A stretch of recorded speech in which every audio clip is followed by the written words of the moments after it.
Las novelas de Alejandro Zambra han sido traducidas a más de 10 lenguas y sus relatos han sido publicados en revistas como The New Yorker, Quimera, Paris Review, por nombrar algunas. Él partió escribiendo poesía, pero ya con su primera novela, Bonsai, 2006, empezó a sumar premios en Chile y el extranjero.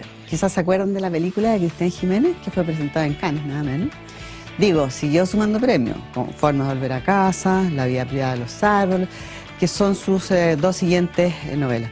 Estuvo un año en Nueva York, en 2015, con una beca de la biblioteca pública para escribir un libro sobre la acumulación de libros, que me encantó ese tema, cementerios personales. Y además trabajó en una novela sobre la que no ha contado mucho, ¿eh?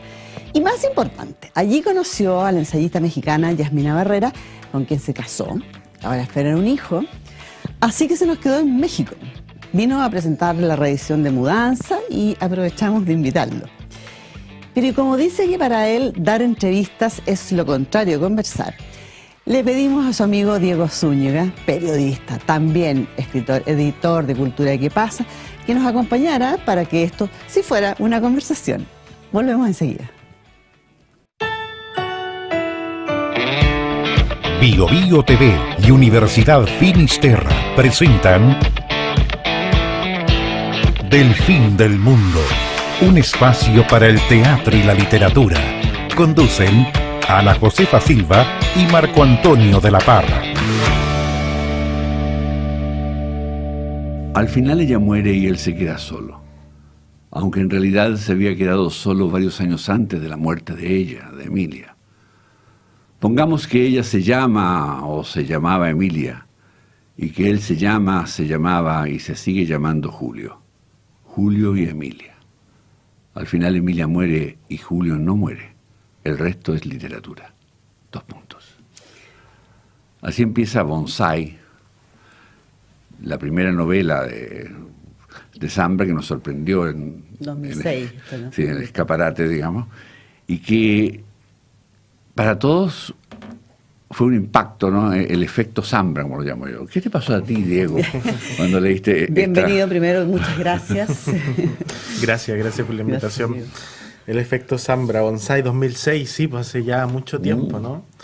Yo creo que para muchos lectores, o sea, para personas que estábamos leyendo literatura chilena en ese momento, narrativa chilena, yo creo que produjo un efecto muy particular porque en el fondo era muy distinto a lo que se venía haciendo, ¿no? Y eso yo creo que lo que planteaba en términos muy esenciales era libertad, ¿no? O sea, la escritura como algo muy libre, ¿no? Como no había necesidad. Claro, uno podía. Quiera, claro, sí. O sea, era un juego. Sí. Era un juego y yo creo que para mi generación en general, estoy hablando de la gente que nació en los 80 y que teníamos, no sé, yo tenía 19 años, 18 años cuando leí Bonsai. Fue un remesón de decir, se puede hacer lo que uno quiera. ¿Qué edad tenías cuando escribiste? 30. Ya no. Pero se ven iguales. Éramos muy jóvenes. Se ven igual de jóvenes. Tiene 41, en realidad no lo representa. Gracias. No, sí, es verdad. Sí, lo que dice Diego, a todo propósito, aquí tengo uno de lo que estábamos hablando de lo de los libros, encontrar los libros en las bibliotecas. Bueno, sí, tenemos un libro de Diego, por supuesto. Lo que yo decía, la presentación que hice yo de Alejandro es una presentación de porquería, porque en verdad Alejandro desestructura todo. Tiene facsímil, por ejemplo, que es una joyita, una cosa digamos, singular. Para que describa lo que es facsímil. Sí, facsímil es, bueno, para el que no lo ha leído. Es uno de los textos, juguete, artefactos, y ahí hago un guiño a Nicanor, digamos. El que más me fascina otro trabajo tuyo, Alejandro, digamos. ¿Cómo se te ocurrió hacer facsímil? Porque muchas gracias, ya no, bajé las defensas heavy. Bien, no, qué bueno, sí me gusta. Pero yo no sabía que iba a estar Diego, entonces fue un golpe bajo. Tengo todavía una sensación de emboscada, ¿no? Tiene mucha información privilegiada, Diego, porque... Pero esto de tomar el facsímil de la prosa académica y convertirlo en una forma narrativa. Yo creo que no fue tan sorprendente para mis amigos, porque yo creo que ese no es un libro de poesía, no es nada en realidad así puramente. Pero, no es clasificable, que es lo que... claro, pero venía de un lado que siempre tuvo mi trabajo, ¿no? Como, no sé si paródico, pero que está relacionado con la poesía, que viene de la poesía chilena también. O sea, tú hablaste de Nicanor. Sí, claro. Nicanor Parra, qué sé yo, Juan Luis Martínez. También está. Tiene, o sea, yo soy muy lector de la poesía chilena, y que, digamos que esa es como mi literatura de origen, ¿no? O me crié en esos mitos, ¿no? Más que en mitos narrativos. claro. Y ahí arrancas tú. Entonces, estaba escribiendo un relato sobre el año 93 y sobre el Instituto Nacional. Él es del Instituto Nacional. Sí, yo sé. Sí, nosotros teníamos muy claro cuáles eran los escritores que habían estudiado en el Instituto Nacional, porque nos hablaban de los escritores que habían.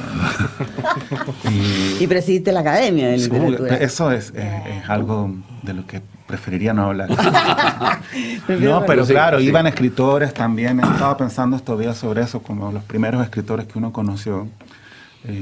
Iban escritores al colegio. Pero estaba pensando en ese tiempo, el 93, en la exigencia y también en que habíamos sido preparados durante 6 años. Entonces aparecía la prueba de aptitud como el hito final. Y en realidad me pasaba que iba como en la página 50 y dije, bueno, voy a terminar de escribir esto. Va a ser un libro, sé cómo hacerlo.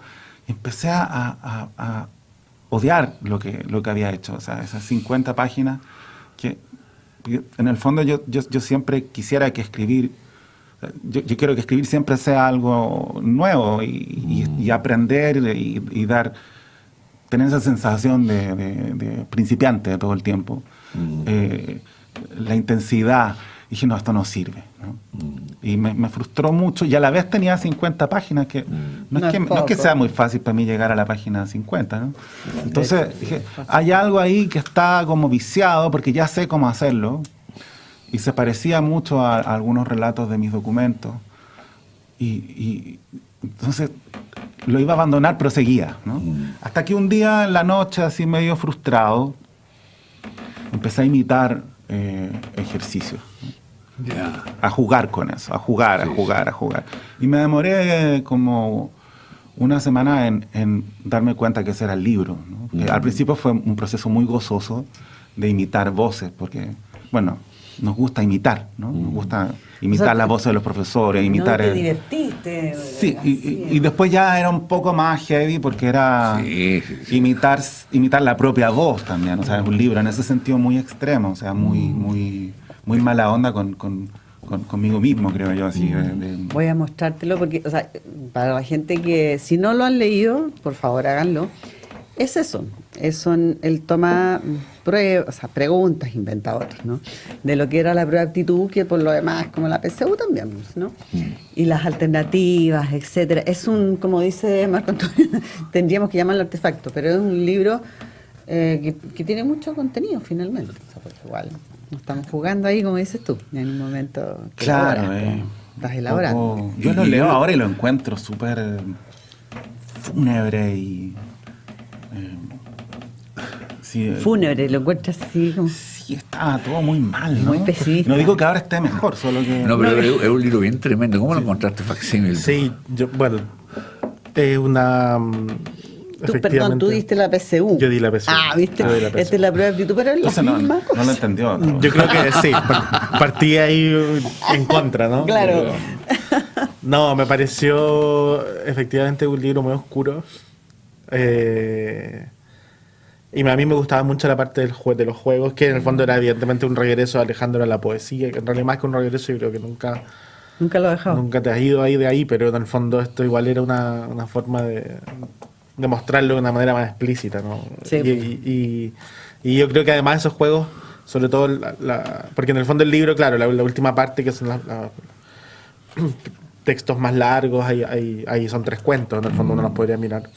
Pero la primera parte es interesante porque uno la vuelve a leer ahora y sigue teniendo otras lecturas, ¿no? Digo, como que no envejece en eso. Ese juego es constante, ¿no? A mí me conecta mucho con Perec, digamos, del cual tú tomás un epígrafe. No tengo recuerdo de infancia, George Perec, ¿no? George Perec. Sí. Y en eso hay en el efecto Zambra, para mí hay una cosa que es bien llamativa, porque cuando uno recorre tu literatura y que produce algo bien especial, porque exige relecturas, siendo aparentemente muy sencilla de pluma, ¿no? Tú estás buscando... Es sencillo leer, hay que cuando tú hablas de esto, de todo el trabajo que hay, pero tiene una especie de corrección de foco permanente, ¿no? Está como en duda siempre el narrador. Se llama tal. No sé, es una de las cosas una de las frases que más se repite. No sé si esto es tal o tal cosa. Como un gesto muy casi coqueto de imprecisión, ¿no? Como seductor hacia el lector que se va avanzando en algo que uno no sabe si es un libro que va a tener algún final, si es un libro escrito por un personaje o por un narrador que está afuera.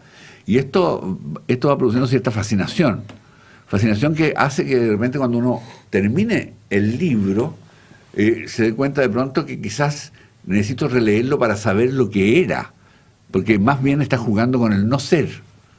Eso como yo siento que es esto de estar fuera de foco los personajes un poco. De repente hay como precisión en un detalle y de repente se va el zoom back y quedan los personajes otra vez fuera de foco, otra vez como que hay que redefinirlos. Y esto es bastante fascinante, el juego, digamos. Sí, yo creo que ahí tal vez está tu trabajo, o no lo ves así. Yo no sé qué cara poner, porque sí, claro. O sea, digo, son cosas que pienso cuando me pongo en el lugar del lector, ¿no? Sí. Mientras escribo, pero me parece, claro, como una reproducción de deseo, por una parte. Ahora, hay un deseo, como decías tú mismo, también de claridad, ¿no? Que es súper significativo para mí, porque creo que durante un tiempo, sobre todo al comienzo, tenía muchos deseos de oscuridad. O sea, quería, no sé, cuando estudiaba literatura sobre todo, estaba muy entregado a ese mundo, a ese submundo, a la jerga, y luego hubo momentos, no sé, uno podría decir un momento, pero quizás fueron varios momentos en que pasaron cosas que hicieron que la literatura, que la escritura se volviera muy necesaria. O sea, creo que hasta ese momento había sido un juego y de pronto ya necesité decir cosas y necesité ser, esto es ponerlo muy básicamente, pero necesité ser comprendido, ¿no? O comunicar algo. Y a la vez no quería pervertir ese deseo, transformándolo en mensaje, ¿no? Lo que se llama comúnmente el mensaje de un texto, ¿no? O sea, porque en el fondo lo que quería comunicar tampoco era tan comunicable, ¿no? Entonces, es muy buena esa caracterización, o yo la siento muy próxima, porque por un lado es esa incertidumbre, narrar una incertidumbre, y por la otra permitirse narrar, ¿no? En Bonsai, claro, hay un narrador juguetón que se distancia, que se acerca, eso va cambiando de libro en libro, pero creo que al comienzo hay como que narrar es un problema, y en mis documentos, sobre todo en mis documentos, ya hay como mucha confianza en narrar, ¿no? Como hay un narrador, varios narradores, son distintos narradores. Claro. Y en Facsímil no sé qué pasó, que se pierde toda esa confianza de repente. Quizás había demasiada confianza. Quizás había demasiada, ¿no? Claro. Pero tú, Diego, además, lo que me parece muy interesante, y yo creo que también por eso los libros de Alejandro han tenido una circulación muy amplia, sí, es que efectivamente estos libros funcionan como en varios niveles, ¿no? O sea, hay un primer nivel de acercamiento que es esa escritura muy clara y en el fondo O sea, yo creo que algo muy bonito que ocurre con estos libros es que se leen en los colegios, por ejemplo. Claro. Ah, bueno, Y llegar o sea, me parece que esa es la forma más bella como de que la lectura ya empieza a influir en un nivel mucho más profundo que salir del circuito de los lectores o del campo literario, ¿no?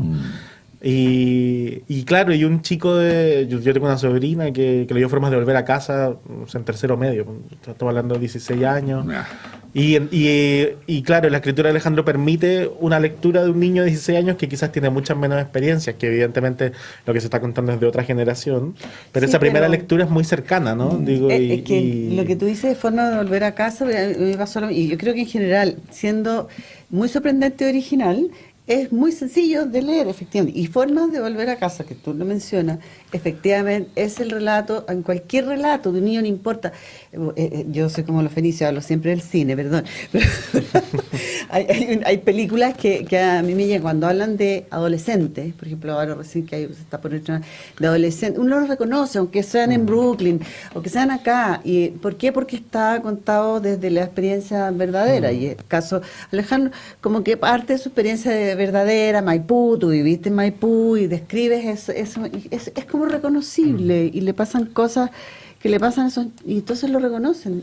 Y lo interesante es que, claro, que ahí está esa primera lectura, pero después alguien que quiere entrar con mirarlo de otra manera también va a encontrar otras cosas y son capas. Son capas. Eso es muy interesante en todos los libros, yo creo. Ahora, en Forma de volver a casa, en facsímil y anteriormente también, hay todo un comentario de la época, ¿no? O sea, esto que se ha llamado, que tú llamas también la literatura de los hijos. O sea, esto de los hijos de los que o votaron por Pinochet o se bancaron a Pinochet, y son los hijos, ¿no? Los que circulan, los que están viviendo esto, lo que están viviendo la ambigüedad. Por ejemplo, el cuento institucional, toda la ambigüedad frente al régimen autoritario, digamos, ¿no? Que por momentos dice de repente, yo alcancé a decir con orgullo, en mi colegio. Claro. Y esta ambigüedad de estar siendo poseído, digamos, por un régimen de mucha autoridad y muy complejo, ¿no?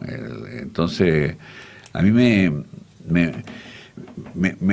atrae mucho que cómo has logrado esto para convertir, por ejemplo, Maipú en una entidad literaria. Ya. O sea, todo lo que toca tu literatura siendo aparentemente sencillo, yo creo que es el truquito más grande que tiene el efecto Zambra. Aparentemente sencillo, o sea, yo estoy seguro que converso con los chicos de tercero medio, lo pueden leer, pero lo van a poder releer. Y lo van a leer de otra manera. Lo que es la gran ambigüedad frente al mundo, frente a los sentimientos, frente a la pareja, frente a la construcción, frente al sueño del escritor. O sea, yo creo que hay algo que a mí me llama la atención, cómo esto se ha editado facsímil en otros países. Claro. En Argentina, en Perú, digamos, y cómo habrá sido leído eso. En Estados Unidos, en inglés. Claro. O sea, Maipú se convirtió en algo muy importante en Nueva York. Exactamente. O sea, ¿no? Pero es lo que yo digo, o sea, creo que esta cosa de escribir sobre algo que tú conoces, por lo tanto te sale de verdad. O sea, ¿sabes qué? ¿Puedo decir una cosita? Sí. Por favor. Que esa novela, bueno, en general cuando uno habla de su trabajo miente mucho porque está formulando algo, ¿no? Sí. Y bajo presión y se te ocurren cosas retrospectivamente, entonces uno no sabe si es el autor o en realidad un lector de su propio trabajo. Entonces, pero esa novela, ya que tú mencionas lo de Maipú, partió como un intento de narrar esa villa de Maipú, más que como un intento de narrar a una generación, o hablar de la dictadura, o hablar de la infancia. O sea, en el fondo era como narrar un paisaje que aparentemente no tenía nada de particular, ¿no? Porque eran estas villas, en el fondo, con casas pareadas, todas iguales, claro. Diseñadas como para que no hubiera ecos de la historia, ¿no?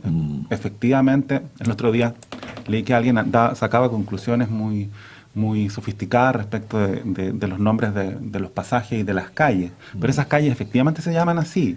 O sea, yo efectivamente crecí en un pasaje que se llamaba Aladino, ¿no? O sea, no. Eso es muy bien. Y de lo que decía Diego del claro, el otro día me mandaron a mí me gusta mucho eso de que se pueda leer el libro en un colegio. Eso Y es... me mandaron un control de lectura, las preguntas de un control de lectura, y me saqué como un 4-7. Vamos a hacer una pequeña pausa, volvemos inmediatamente, por favor, no se vayan.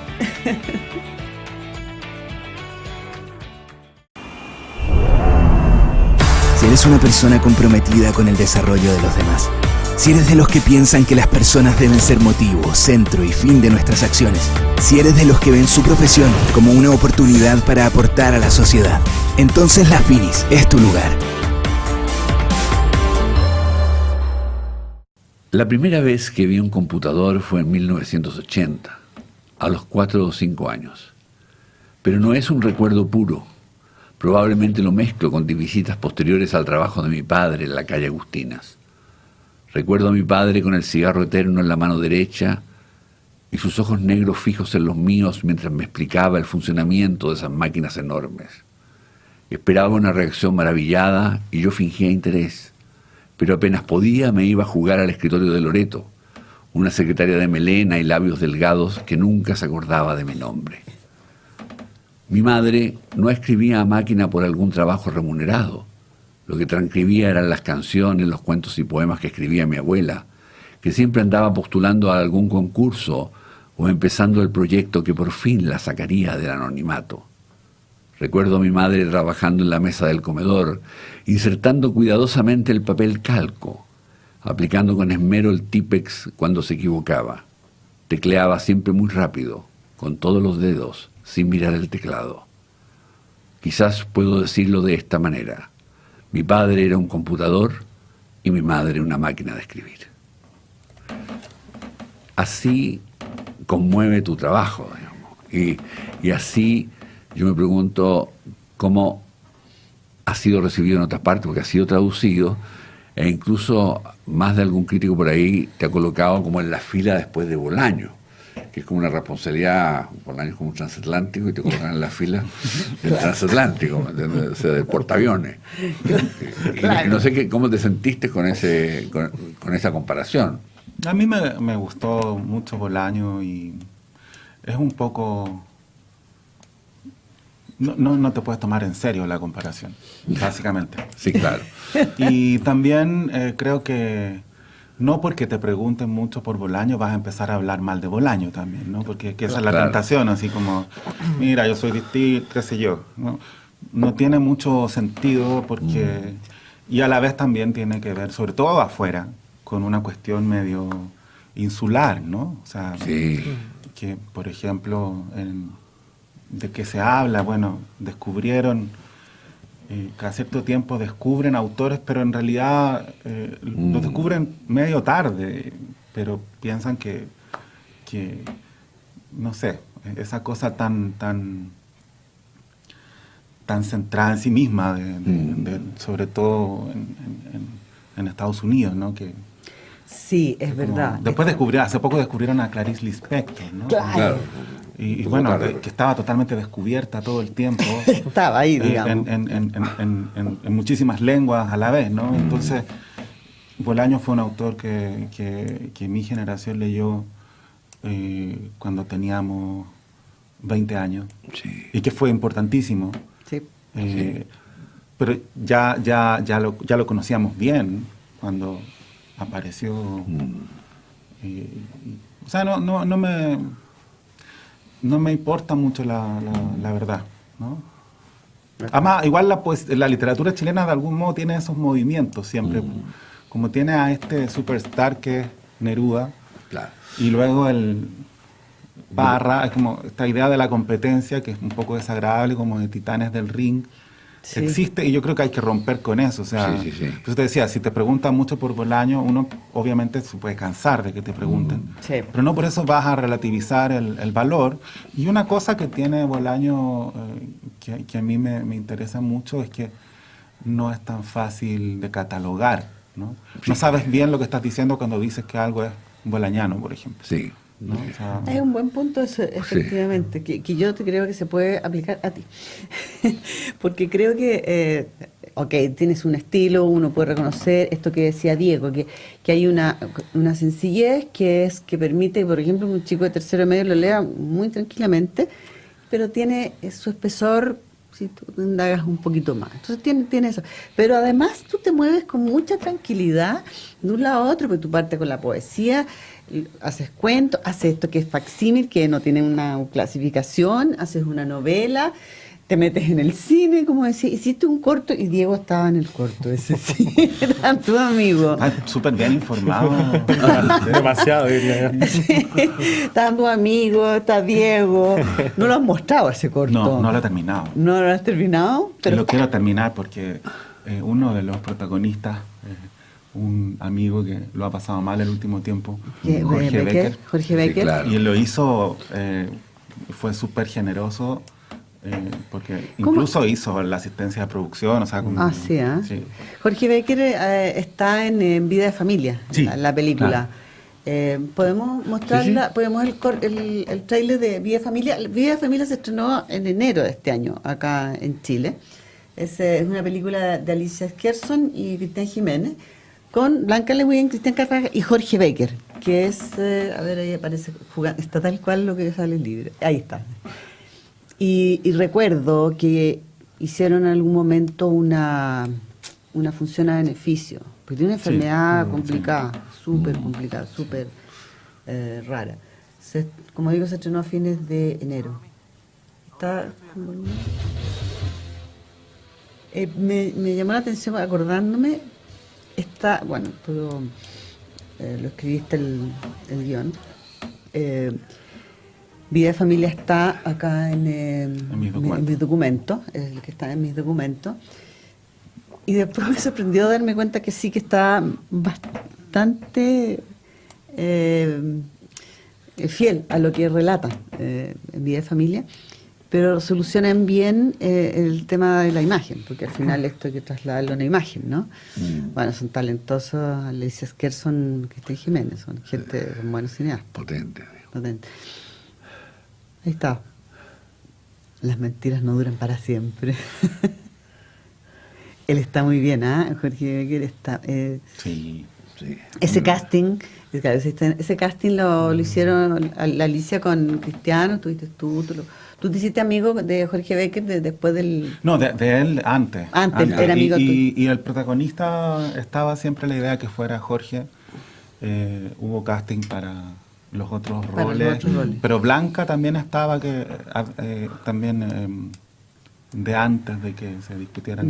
Porque también es muy amiga mía. En realidad todo esto fue bastante de amigos, porque yo me hice amigo de Cristian cuando él hizo la adaptación de Bonsai, que yo no tuve ahí pito que tocar, pero sí nos visitábamos y él me hacía preguntas y ahí me hice muy amigo de Diego Noguera también, el protagonista. Y luego con Alicia, con Cristian, ellos querían hacer una película juntos, habían leído este cuento y yo siempre tuve la idea de que este cuento tenía algo de cinematográfico. Ahora yo no vengo, mi mito, como decíamos delante, no es el cine. Claro. Había algo que me parecía que quería ver, ¿no? A través de esta historia. Y había pensado incluso en hacer la película solo. Entonces, por eso lo había hablado antes con Blanca y con Jorge. Y con Jorge Becker. Ahí se fue armando. Luego, claro, escribí el guión. Yo nunca había escrito un guión antes. Entonces, creo que era uno de esos momentos en que uno se quiere también realfabetizar, por así decirlo, como aprender una lengua. Me interesaba mucho participar del proceso, ¿no? Y bueno, y luego te lanzaste a hacer tu corto, así que... Sí, pero eso es porque de picado, ¿no? O sea, porque claro, las películas son de los directores. Sí. Yo sabía que iba a ser así, pero cada vez que tomaban una decisión que no era la que yo quería, que por supuesto, naturalmente, menos mal incluso, pasó muchas veces, yo me quedaba con esa imaginación todavía dando vueltas. Entonces, muy poquito después del rodaje de la película, yo dije, bueno, Yo voy a hacer lo mío. Yo voy a ir. O sea, le pedí a un amigo un bar que tiene, y invité a otros amigos y A Diego, le di a... Pero no lo he terminado, en base, bueno, yo creo que no es bueno, se llama ya se me olvidó cómo se llama. Tu corto se llama Todo el Cuerpo. Todo el Cuerpo, pero tú lo sabes. Pero entonces hice 3 montajes y no me puedo decidir entre esos 3 montajes. No, porque lo que pasa es que, claro, ahí te diste cuenta de lo que es el director. Filmaste Sí. y luego te fuiste a hacer el montaje. Claro. Que yo quería experimentar todo el proceso, entonces, y el montaje que aprendí no el programa, no Final Cut, sino el otro, el Adobe Premiere, aprendí a manejarlo, y eran días muy estresantes porque me tenía que ir muy pronto a Nueva York, y estaba trabajando, qué sé yo, pero llegaba a la casa a las 8:30 de la noche y abría el programa y empezaba horas, no dormía casi. Ahí caché que en realidad, algo muy obvio, pero que uno no lo piensa, que realmente el cine y la literatura se parecen, a lo que se parece escribir es al montaje. Sí, y ser periodista, lo mismo. Escribir un guión no tiene nada que ver con escribir con escribir, o sea, es una cosa, es como hacer un boceto, un borrador. Pero en el montaje está, ahí está todo ese juego y también tanta mentira que hay en el montaje, ¿no? Por supuesto, en el montaje es lo que hace el cine y cómo te puede cambiar una historia a partir del montaje. Yo le decía a Diego, tú eres editor periodístico, uno como periodista también hace eso, cuando escribe algo y edita, saca, arma este universo diegético, lo que dejas afuera, lo que dejas dentro. Sí, yo sé que es muy obvio lo que digo, pero quizá no era necesario hacer un guión y luego un corto para descubrirlo, pero la sensación de abrir el programa era muy parecida a la sensación de abrir el Word, digamos. Claro. Tú, Diego, no has intentado el cine, ¿no? No. Tú estás de actor solamente. Sí, me genera curiosidad, pero... Es una escena muy bonita la de Diego, que sale con Alba, Gaviray, y él está como leyendo un texto a ella. O sea, ella está como mega aburrida. Así, alguien que lee hasta tus películas. Claro. No, él está como leyendo del computador un escrito y ella está como aburrida y de pronto le quita el computador y dice, yo lo voy a leer. Y se queda leyendo. Y ahí Diego se queda como... ¿Buen actor?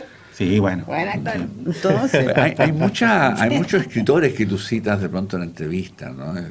En la influencia. Yo siempre pregunto el árbol genealógico, ¿no? ¿Cómo...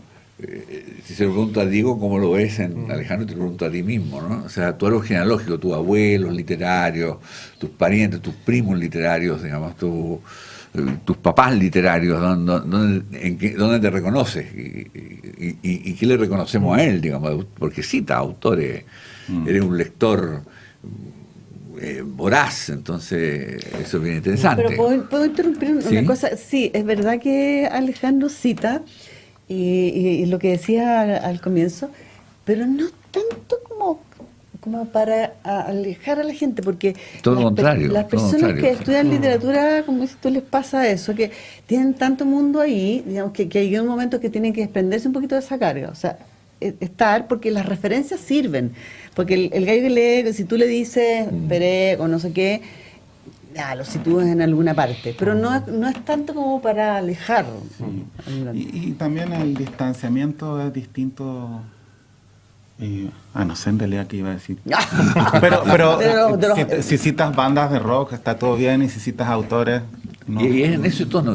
Claro, eso es las bandas de rock. Sí, yo creo que es muy transparente Alejandro como en hablar de esa genealogía, ¿no? Sí. O sea, y es muy divertido también porque, no sé, yo me acuerdo cuando apareció Onsai que muchas de las lecturas lo vinculaban con otros autores, como nada que ver.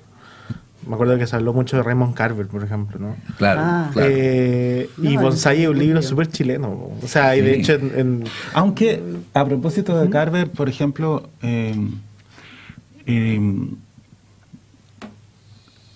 quizá me gusta un cuento de Carver, pero me gusta mucho. ¿Cuál? Uno que se llama Parece una tontería. Ah, sí, sí. Sí, El de los pasteles. Sí, que es tremendo. Pero me gusta mucho ese cuento, o sea, lo he Es leído. un cuento muy logrado. Entonces yo creo que eso sí es como que Estaba ahí. quizás las influencias uno las entiende de forma demasiado literal como un autor, Claro. pero en realidad yo he sido muy fiel a algunos textos, ¿no? Por ejemplo, ¿cómo colocas este árbol genealógico tú? Ese cuento, por ejemplo, ya. Tienes no sé, nunca lo había pensado en ese sentido, pero la poesía chilena Sí. es el territorio, diría yo, porque también fue el territorio Separando de Neruda, digamos. Separando Neruda. No, pero ya Neruda vimos también lo que yo... elegiste el The Times. Pero hablé de muchos autores y citaron eso como... Sí, eso. como muy- Bueno, pero también tiene gracia que... Porque Neruda, en el fondo, en un nivel muy, muy, muy inicial, a todos nos dijeron Neruda, ¿no? A todos los Claro. que nos gustaba Por supuesto. escribir. Entonces, y yo soy, claro, más parriano, pero ¿qué escritores, con cuáles, con Gonzalo Millán me obsesioné? Yo Ya. no sabría cómo ponerlo, porque para mí siempre fue una presencia muy juvenil, entonces Ya. sería como un hermano mayor, así. como un hermano, claro, o como un tío, ¿no? Ya. Un tío que llega de repente Ya. Claro. y que se queda en la pieza, que hay al Sí. fondo 2 meses y que de pronto se va, ¿no? Sí. Y él sí fue un autor que yo leí muchísimo cuando Ya. tenía 15 años, 16 Ya. años. Y también la poesía luego en lengua inglesa también. Sí. eh, Hay mucho ahí. Pound y Eliot Sí. también fue un momento como de lectura y aprendizaje, quizá un momento al que no volví. Yo pensé en Franco Jara. Sí, Estaba sí, sí. también, Sí. digamos. Y lo que decían antes de la fidelidad a los textos, Emily Dickinson, o sea, Sí. es todo medio casual porque todo depende de que alguien te prestó un libro, Oh, sí, qué sé eso yo, es así. pero yo hay 4 o 5 poemas de Emily Dickinson que a la vez los cito muchas veces en distintos momentos, incluso en mi primer libro que casi nadie ha leído, menos mal, y que espero que nadie lea nunca más. Hay un epígrafe de ella y siempre he seguido leyendo eso. Ahora, claro, son muchos autores, pero yo diría que más que el árbol genealógico, el bosque es el de la poesía chilena, digamos. Ya, el bosque. Bueno. Sí. Oye, esto es que fuimos, no, fantasía. Fantasía. Es que fuimos el otro día a Metales Pesados y bueno, Sergio Parra editó esto bilingüe, Sí. porque tú no lo habías incluido en, no sé. En mis documentos, y a él le gustaba mucho ese cuento. Es un Claro. muy lindo cuento. Es un lindo cuento y el- y esto está recién, bueno, de principio de año en realidad, pero está en bilingüe. Un libro chiquitito, está Sí. bello. Le gustaba mucho y al que el que decía que le gustaba también era Pedro Lemebel, que anduvo una semana entera diciéndole a todos que yo era el mejor escritor gay chileno. Oye, escritor gay, yo te preguntaba por tu guagua a propósito. Estás chacho, me imagino. po. Sí. Muy, muy. Estamos de contento. ecografía y estamos en Sí, esa sí, parte. sí. Muy contento. ¿Cuántas semanas tienes? Como no, estamos hablando de semanas. Ya pasamos la mitad, ¿no? Ya, qué bueno. La mitad del camino. Y todo bien, y decidieron vivir en México. Sí. Sí, bueno, ella vive allá hace cuánto ya que está allá en México? Desde que volviste a Nueva York, ¿o no? Sí, como 6 meses. Sí, pues, Sí. su buen pobre. Y digo, en esta pregunta del árbol genealógico, que el bosque, Mira, ¿qué, está bueno qué- ese qué otros autores crees ver que está leyendo Alejandro? Que a lo mejor los conoce y lo has visto leyéndolo. O sea, Alejandro, los epígrafes me parecen siempre muy Súper- decidores. sí, porque claro. En Bonsai está Violeta Parra, si no me equivoco. Sí. Claro.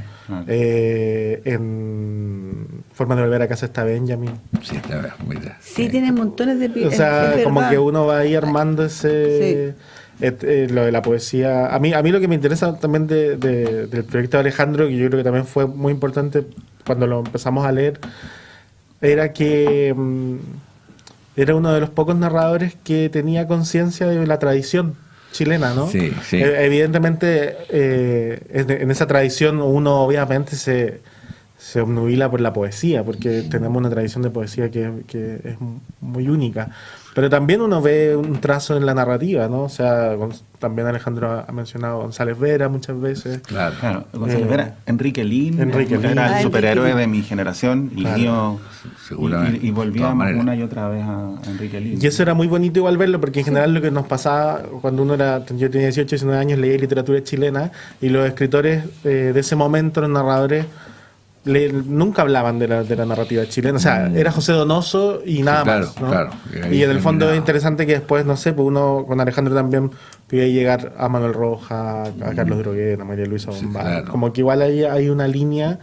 Y Bonsai, si bien era un libro también muy particular, tiene mucho que ver con lo particular que es la narrativa chilena de la tradición, ¿no? O sea, no hay novelas. Juan Emar, por sí. favor. Era muy Oye, importante. y este facsímil lo dedicas para mis profesores, Juan Luis Morales Rojas, Elizabeth Azócar, Ricardo Ferrada y Soledad Bianchi. Qué lindo lo encuentro, porque en realidad los profesores están maltratados en general, Sí. ¿no? Pues sabes que la otra vez me pasó que alguien leyendo la edición gringa pensó que se lo dedicaba a los profesores como en mala onda, ¿no? Como irónico. Como que era Como, irónico. Mira, por Como pesado, tomen. claro, tomen esto. No, Oye, son gente que me cambió la vida, típico que Sí, claro. el profesor que Por- te cambia la vida. Los que a te mí me ha salvan, pasado varias normalmente, veces. digamos. bueno, es que sí, es verdad, pero te quiero decir, no es lo habitual, un poco lo que dice Diego. A mí me emocionó esto porque estamos en una instancia, bueno, tú ya lo intuiste en 93, que estamos en un problema con la educación, y creo que los profesores están al centro de eso, y me emocionó ver que tú se lo dedicabas a los profesores. Tú haces muchas dedicatorias a distintas personas, en cada una, no sé, tienes amistades, por cierto, la Ale Costamaña, que ha estado con nosotros acá, que te escribe ahí el epílogo. En la tercera edición te Claro. agrego un epílogo junto con James Woods. Y le dedicas a mucha gente los libros. Tiene muchos amigos, tú parece. Sí, sí, tengo muchos amigos. Es mi héroe. Sí, me gusta escuchar a los amigos que cuando tienen problemas. Mira, Y- estamos al final de Estamos, sí, ¿no es cierto? al final de este programa del fin del mundo, Así y se llama. tomamos nosotros la costumbre de recomendar a nuestros espectadores, digamos, un libro X, digamos. Yo no sé cómo te llevas con el cómic, pero yo traje uno de mis favoritos, digamos, y es la edición que se publicó ahora del Incal. Un poquito grande. El Incal a un precio humano, no lo diré cuál es, digamos, pero es un precio, el cómic que siempre ha sido inalcanzable. Yo soy muy lector de cómic, que me encantaría que se incluya y se está incluyendo poco a poco en la lectura escolar. El Incal con guión de Jodorowsky, que se basó en Mickey Spillane, Qué y bueno. un dibujante como Mebius, que es un dibujante maravilloso, Claro. digamos, una edición del Incal completo que es la recomendación. Y es una de este programa. recomendación. Potentona, digamos. No sé cuál recomendarían ustedes, digamos, cuál así al azar. Yo vine de visita No, a Chile. Pero en tu cabeza tiene algún libro que tú dirías. Yo estoy leyendo hace Estoy mucho rato un libro de entrevistas a Raúl Ruiz, Ya. que publicó Ediciones UDP, Sí, que está muy bien editado, digamos, o sea, Ya. Bruno Cunio se llama el editor, digamos, de texto, porque Ya. un libro de entrevista, se pusieron de moda de repente, los libros de entrevistas pueden ser pésimos también, ¿no? Sí, pues, en realidad. Y ahí hay una mirada muy... La mirada de Ruiz, que más allá de sus películas, porque yo en rigor he visto pocas películas de Ruiz, o sea que él fue muy Son inalcanzables. prolífico. Todo hemos visto. Pero yo incluso he visto menos de las que podría haber visto, ¿no? O sea, Ya. y como libro, aunque uno no haya visto las películas, funciona maravillosamente bien. Me he matado de la risa. Es Y, que es muy divertido. remece mucho Sí, eso en muchos muy aspectos. perturbador, Ruiz. Al final hay una curatoría de respuestas que reproduce la filmografía de Ruiz, ¿no? Entonces, si estamos hablando de Tres Tristes Tigres, pone la cita de una entrevista en la que Ruiz habló sobre la película. A veces es mucha información, a veces es muy poca.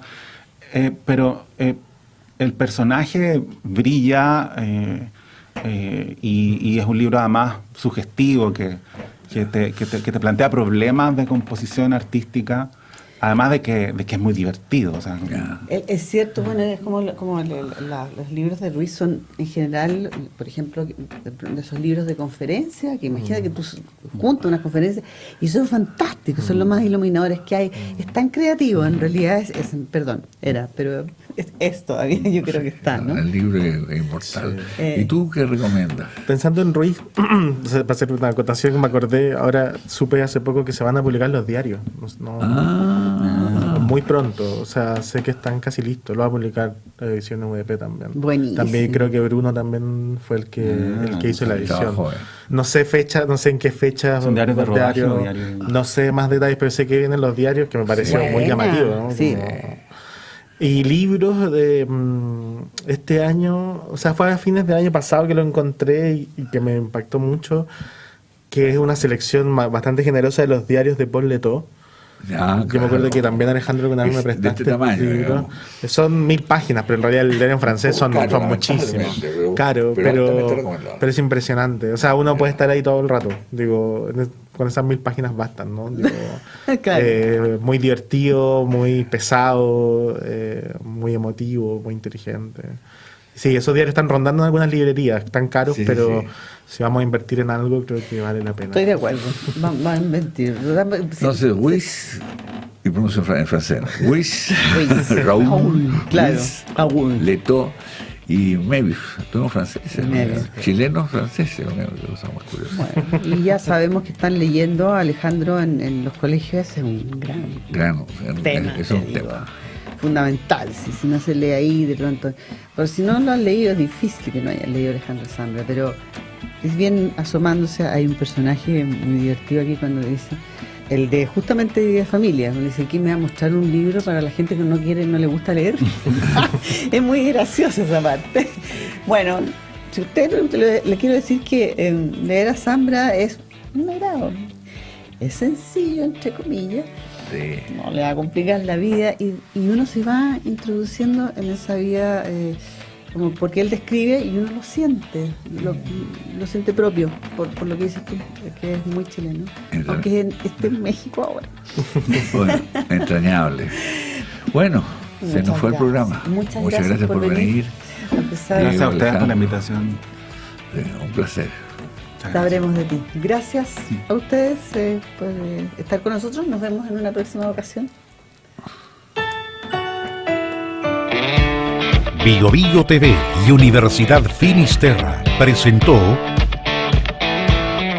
Del fin del mundo, un espacio para el teatro y la literatura.